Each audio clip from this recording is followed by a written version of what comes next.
로마서 3장입니다.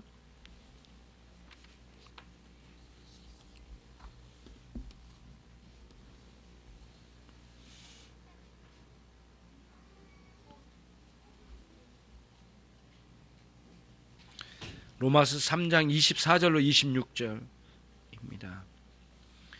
같이 읽습니다. 그리스도 예수 안에 있는 구속으로 말미암아 하나님의 은혜로 값없이 의롭다 하심을 얻은 자 되었느니라. 이 예수를 하나님이 그의 피로 인하여 믿음으로 말미암는 화목제물로 세우셨으니 이는 하나님께서 길이 참으시는 중에 전에 지은 죄를 간과하심으로 자기의 의로우심을 나타내려 하심이니 곧 이때에 자기의 의로우심을 나타내사 자기도 의로우시며 또한 예수 믿는 자를 의롭다 하려 하심이니라.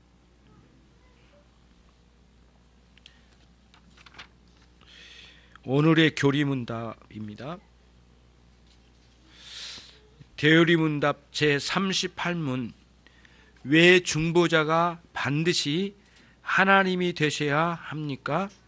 중보자가 반드시 하나님이 되어야 할 이유는 그가 하나님의 무한한 진노와 사망의 능력 아래서 순물하지 않도록 인간성을 보존하고 유지시킬 수 있도록 그의 고난과 순종과 중재가 치료가 효력을 부여할 수 있도록, 그리고 하나님의 공의를 만족시키며 그의 은총을 얻고 자기 사람들을 속량하며 그들에게 그의 성령을 주고 그들의 모든 적을 정복하며 그들을 영원한 구원으로 데려오기 위한 것입니다.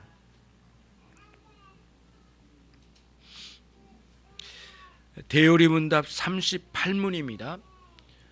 몇 주간에 걸쳐서 예수 그리스도의 중보 사역에 대해서나 예수님에 대해서 이렇게 나오게 될 겁니다. 월드네이버 누구 파송됐나요? 필요 없답니까? 예, 필요 있다고 할 때도 아까 그랬다는데, 자, 그러면은 이제 오늘 우리가 중요하게 생각해야 될 것은 중보자는 중보자이신데 단순한 중재자가 아니시고 그 은혜 언약의 중재자라고 하는 것이 이 가르침의 핵심이에요. 그러면은 이렇게 생각할 수는 있잖아요. 이렇게 왜 중보자가 꼭 하나님이셔야 되냐? 그렇지 않아도 되시지 않을까? 온전한 사람이면 되지 않을까? 훌륭한 사람이면 되지 않을까? 이런 생각이 우리 안에 들어올 수 있어요. 근데 그렇게 생각한 이유는 우리 인간이 얼마나 비참한지를 모르기 때문에 하는 말이고, 하나님의 진노가 얼마나 극심한지를 모르기 때문에 하는 말이지, 인간이 얼마나 비참하고 완전히 부패하고 영원히 멸망한 존재라는 사실을 알면 우리의 중재자 되신 그분이 꼭 하나님이 되셔야 한다는 사실에서 마음을 떼어놓을 수가 없어요. 결국에는 은혜의 언약의 중보자 되신 예수 그리스도이신데, 은혜 언약의 중보자 되신 그분이 꼭 하나님이 되셔야 된다고 하는 사실은 이유를 여러 가지를 말씀을 여기서 가르치고 있어요. 굉장히 많기 때문에 복잡하긴 하지만 정리를 이제 하나씩 해 나가 보려고 하는 거예요. 그래서 38문에서는 은혜의 언약의 중보자 되신 그분은 반드시 하나님이셔야 된다는 사실이에요. 그거를 여기서 이제 설명해 나가려고 하는 것이에요. 첫 번째는 이제 뭐냐면은 첫 번째는 그 중보자가 하나님의 무한한 진노 그리고 사망의 그 능력 아래서, 사망의 엄청난 그 권세가 있거든요. 사망에도 그 권세 아래서 중보자 자신이 이렇게 침몰되어 버리거나 이 중보자 사역을 하다가 그만둬 버리거나 그냥 단순히 인간성으로만 인성으로만 계신다면 무너지고야 말 거란 말이에요. 사망의 권세 아래. 그렇기 때문에 중보자는 반드시 하나님이셔야 됐어요. 그래서 당신 자신의 그리스도의 인성을 하나님 되심으로 신성으로 이 모든 것을 보존하시고 끝까지 감당하셔서 사망 권세를 끝내는 물리치시고 영원하고 무서운 형벌인 하나님의 진노를 감당하실 수 있는 상황으로 가야 됐다는 거예요. 그래서 중보자 되신 예수님이 꼭 하나님으로 오셔야만 했던 이유가 거기에 있었다는 거예요.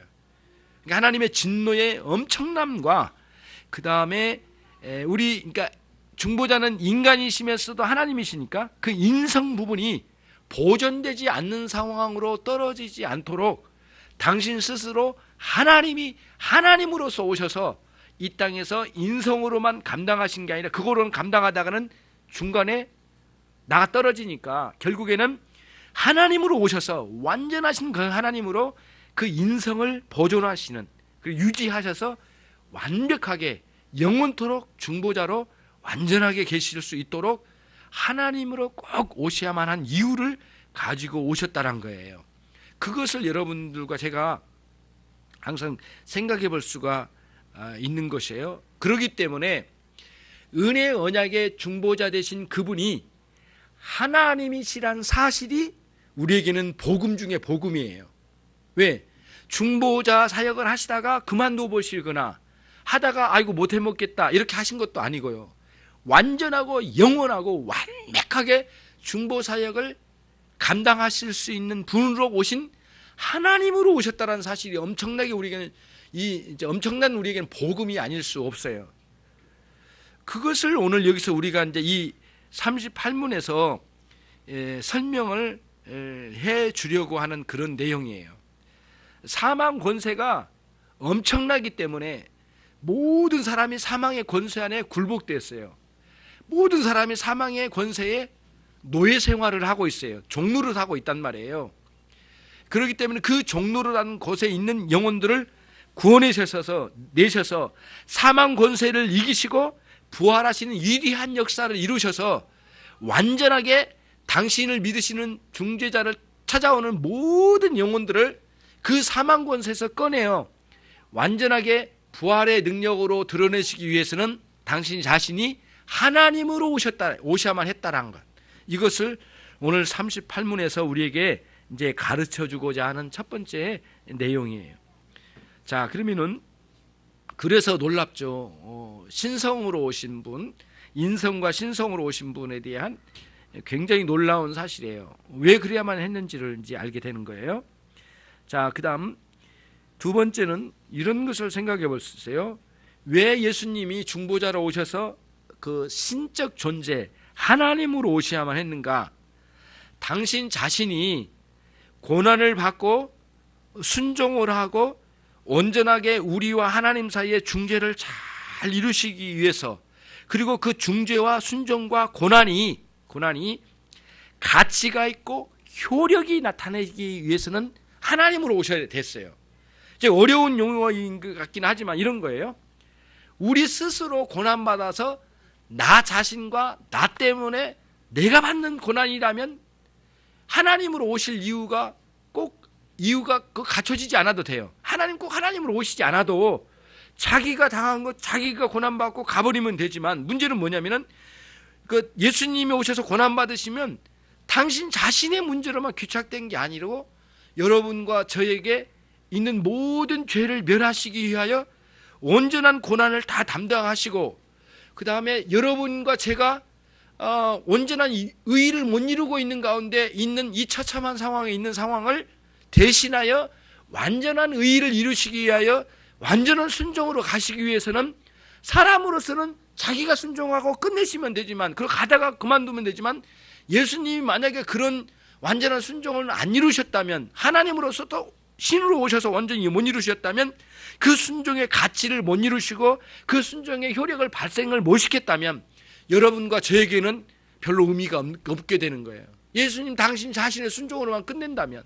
근데 그 순종이 우리의 순종이 되고 그분의 의로우심이 우리의 의로움이 되시게 하기 위해서는 반드시 가치와 효력이 남아있게 하시고 효력이 발생되고 영원하게 만들어 주셔야 되는데, 그 능력은 하나님으로 오실 때만 이게 가능하다는 거예요. 그렇기 때문에 예수님이 하나님으로 반드시 오셔야만 하는 이유가 거기에 있었다는 거예요. 그렇기 때문에 하나님으로 오신 것이 참으로 우리에게는 복음이에요. 예수님은 영원한 하나님이셔요. 하나님. 예. 이 하나님이라고 하는 이 개념을 다시 한번 설명을 또 드릴게요. 혼돈스러울 것 같으니까. 우리가 믿고 따르는 신뢰하는 영원한 하나님은 성부 하나님과 성자 하나님과 성령 하나님이셔요. 구원의 역사를 경험하고 알고 논할 때는 예수 그리스도를 통하여 성부 하나님과 성령 하나님, 성자 하나님, 이 삼위일체 하나님을 향하여 이렇게 인식하고 바라보고 의지하고 영광 돌리고 찬송을 올려드리는 거예요. 예. 그런데 기도할 때 이런 경우도 있어요. 기도할 때 우리의 기도를 정말 기도 내용도 주시고 기도할 능력도 주시고 기도할 의욕도 주시는 놀라운 역사를 성령님이 주셔요. 성령님이 놀랍게 현재적으로 주셔요. 그때 성령님을 인식하면서 결국에는 이 모든 기도를 예수 성자 되신 예수님의 이름으로 하나님 아버지 성부 하나님께 올려드리는 이 기도구나라고 하는 인식을 가지면서 성부, 성자, 성령님을 삼일체 하나님을 향한 입체적으로 우리가 인식을 하고 기도에 있어서 감사를 드리는 거예요.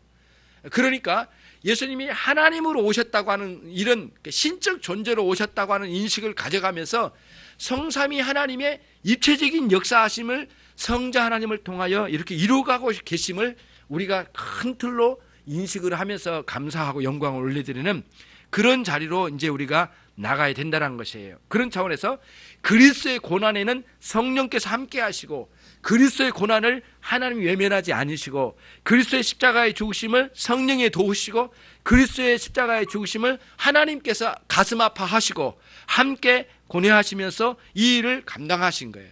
성삼위 하나님의 역사하심을 통하여 십자가를 통하여 우리에게 이렇게 비춰주신 은혜가 있어요. 그러면서 그 고난과 그 순종과 그 중재, 중보자 중재의 역할을 하신 일이 가치로 남고 효력이 발생해서 오늘날 2000년이 지났지만 지금도 그 효력이 발생돼서 영원히 우리로 하여금 당신의 자녀를 삼을 수 있는 기반을 구축하는 놀라운 역사를 이루어주신 거란 거예요.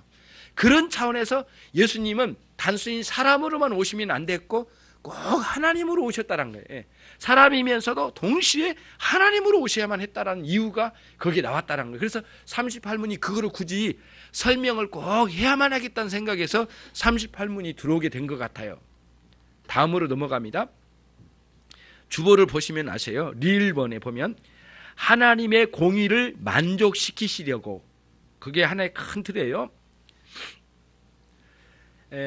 인간으로만 오셨다면 인간은 이 세상에는 모든 죄인이라고 그랬잖아요. 그리고 인간으로부터 나오는 의는 하나님께 드릴 만한 의가 되지를 못해요. 예.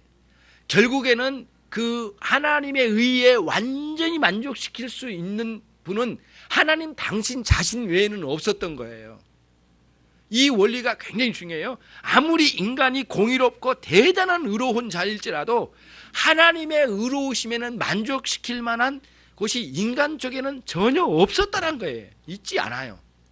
그렇기 때문에 당신 자신 하나님께서 이렇게 하나님께서 하나님으로 오신 우리 주 예수 그리스도의 그 의로우심으로 하나님의 공의로우심을 만족시켜 드릴 수 있는 상황으로 가게끔, 그래서 예수님은 사람으로만 오신 게 아니고 하나님의 의를 만족시키게 드리기 위하여 이 땅에 하나님으로서 오셨어요. 예. 그래서 우리가 우리가 하나님의 의를 만족시킬 수 없기에 당신 자신이 친히 가지고 오신 하나님의 의를 통하여 우리에게 그거를 입혀주시고 또 우리와 함께 한 몸이 되어서 하나님 아버지 앞에 그 공의로우심의 만족을 일으킬 수 있는 놀라운 역사를 우리 예수님께서 그거를 중재자로서 완성을 시켜 나가신 거예요. 그래서 한편으로는 우리를 대신하여 저주받으심으로 하나님께 의를 만족시켜드리고, 한편으로는 무한하신 하나님의 사랑을 우리에게 중재적으로 허락해 주셔서, 보내주셔서 하나님의 사랑을 내려주셔서 당신의 의로우심을 사랑의 측면으로 아니면 심판의 측면으로 완벽하게 이거를 충족시켜 주시기 위하여 이 땅에 사람으로만 오신 게 아니라 하나님으로서도 오셨다는 것이에요. 이것이 예수님 중보자로 오신 굉장히 독특한 특징이에요. 누가 이 중재 자리에 들어오겠습니까? 이 세상에 어느 누가 이 중재 자리에 들어올 수 있겠냐고요. 있을 수 없다는 거예요. 그런 측면에 예수님이 하나님이시라고 하는 이 사실은 엄청나게 중요한 복음이 이제 아닐 수가 없습니다. 그런 맥락이에요. 자, 그리고 미음번에 보면은 은혜, 이제 그의 은총을 얻고, 그러니까 하나님으로 오셔야만 하나님 아버지 보내주신 내려주시는 그 은총을 얻고예요. 얻고 그것을 우리에게 이제 전해주시기 위하여 오신 건데, 이게 하나의 왕직이에요. 왕직. 왕이 백성들에게 이렇게 은혜를 베풀어 주시잖아요. 은혜를 베풀어 주신 것처럼 그리스도께서 이 땅에 오셔서 하나님으로부터 가지고 오신 그 하나님으로서 우리에게 이런 그 은혜를 베풀어 주시기 위하여, 그 은총의 선물을 유업으로 주시기 위하여 구원과 함께 공급해는 하늘나라의 엄청난 유업의 모든 것을 우리에게 마련해 주시기 위하여, 그리하여 베풀어 주시기 위하여 당신 자신이 하나님으로 오셔야만 마땅한 이유를 가지고 오셨던 것이에요. 반드시 주님은 중재자는, 은혜 언약의 중재자는, 다른 중재자는 필요 없어요. 오로지 은혜 언약의 중재자는 반드시 하나님 외에는 하나님에서만 이루실 수밖에 없어요. 왜냐하면 인간은 모두 다 죄 없는 자가 없어요. 모두 죄 아래에 있고 사망의 그늘 아래 놓여져 있는 자이기 때문에 사람으로서는 할 수 없는 일들이 이런 부분들이에요.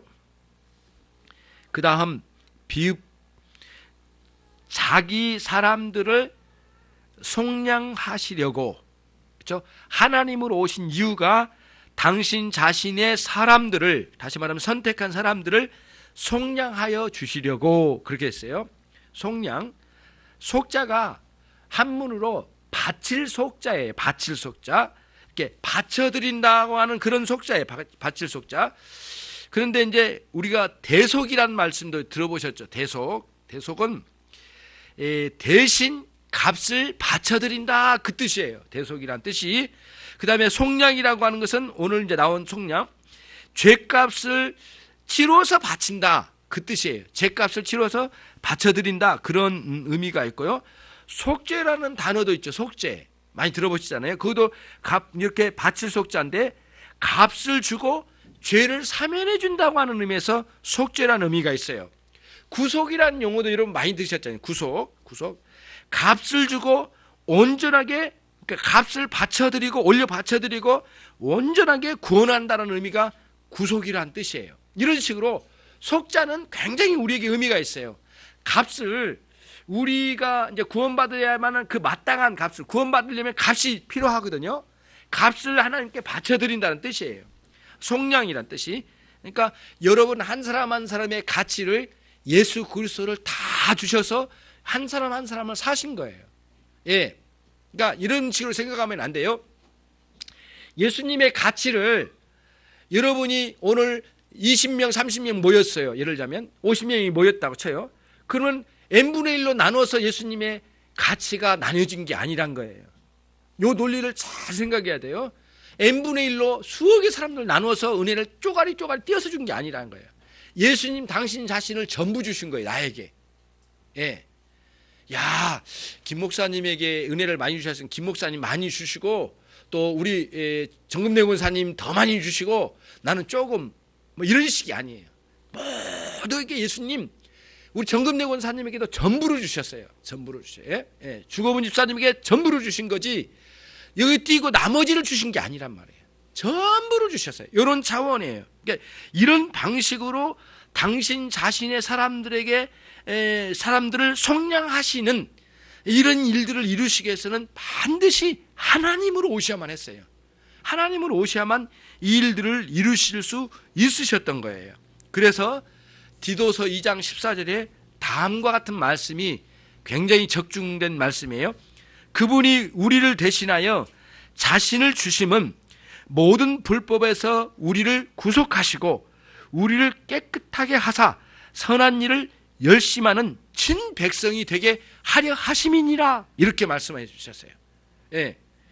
우리를 깨끗하게 하셔서 하나님의 선하게 기뻐하시는 그 선한 일을 열심으로 감당하는 친 백성들이 되도록 예수님께서 대신 당신 자신을 우리에게 내어주신 거예요. 주시되 n분의 1로 나눠서 주신 게 아니라 다 주신 거예요. 다 주셨어요. 그게 감격스러워요. 예. 예수님이 여러분을 평가하실 때도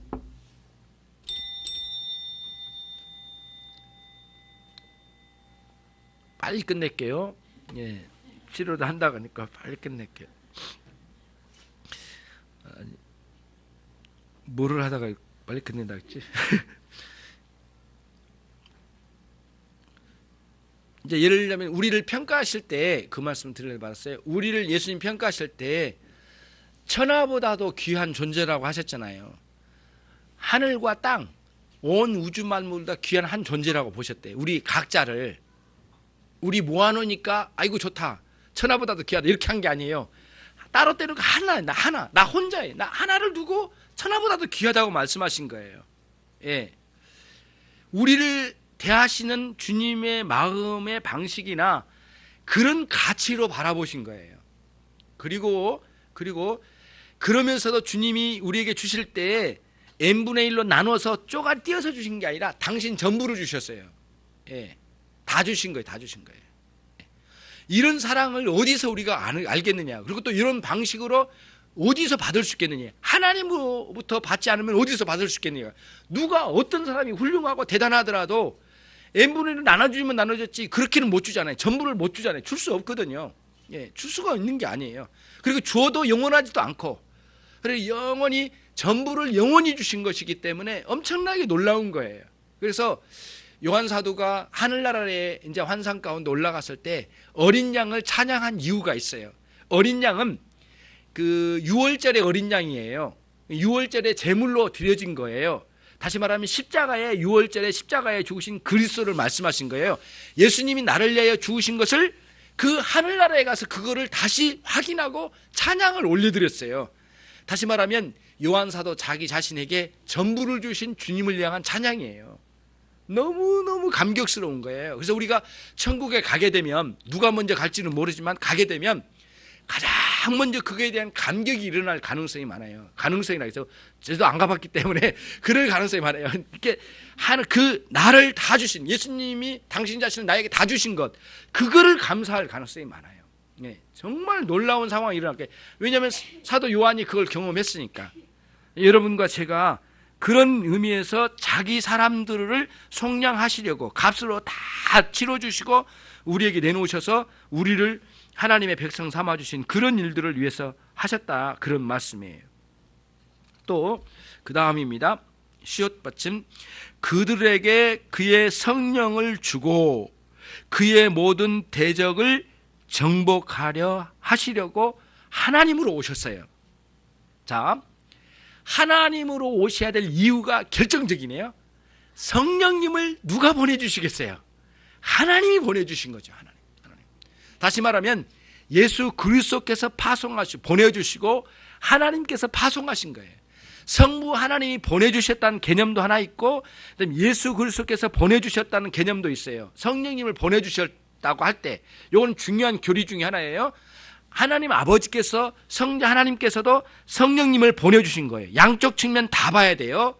이제 우리를 그래서 이거를 따로 떼놓고 볼 수도 없고, 그 다음에 따로 떼어놓더라도 양쪽 다 성자 성령님이 성자 하나님이, 성부 하나님이, 성령 하나님을 보내주신 거예요, 우리에게.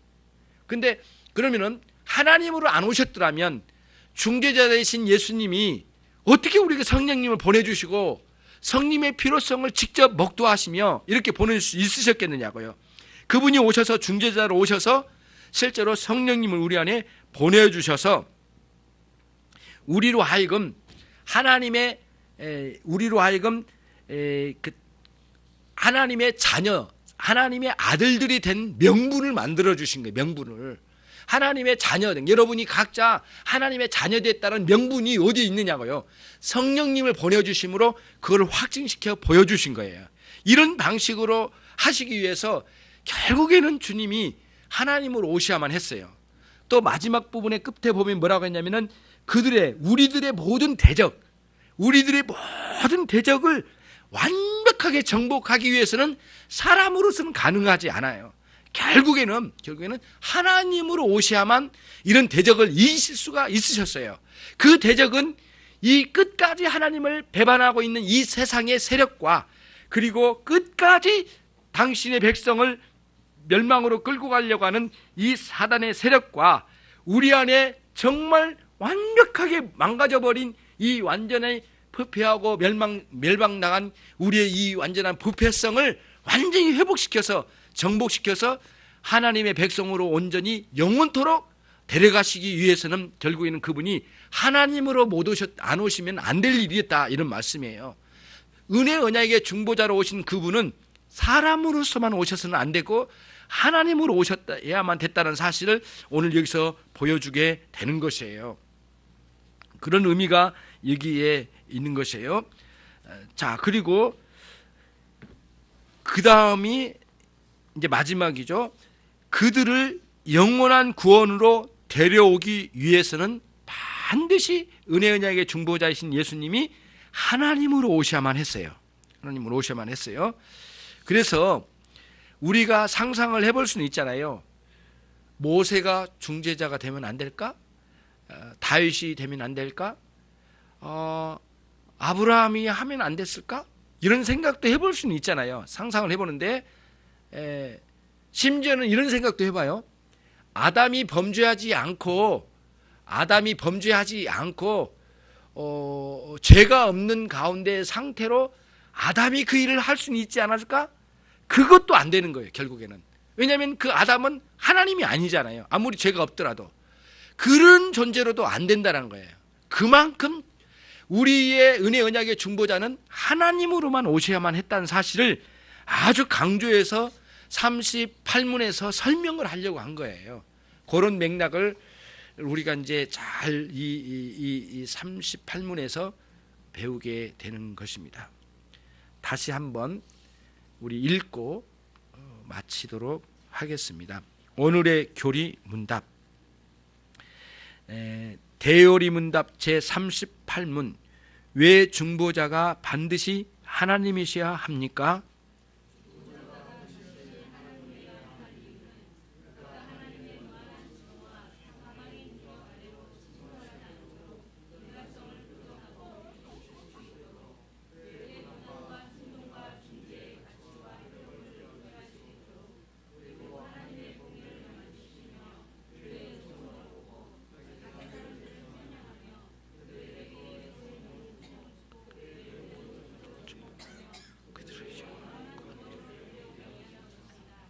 아멘.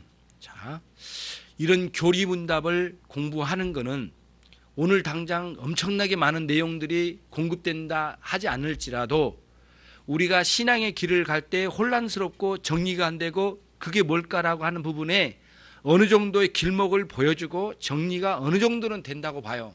그래서 이번에 대요리 문답 다 끝낸다 하더라도 완전히 우리는 만족할 수 없어요. 우리는 모르는 부분이 많기 때문에 꾸준히 이런 방식으로 교리 문답을 정리하고 하나씩 채워가면서 나중에 퍼즐을 맞춰가지고 나중에 전체 그림이 완성이 되는 그런 때가 있게 될 거예요. 완전하진 않지만 우리는 이런 식으로 대요리 문답을 공부하게 될 이유를 찾게 되는 거예요.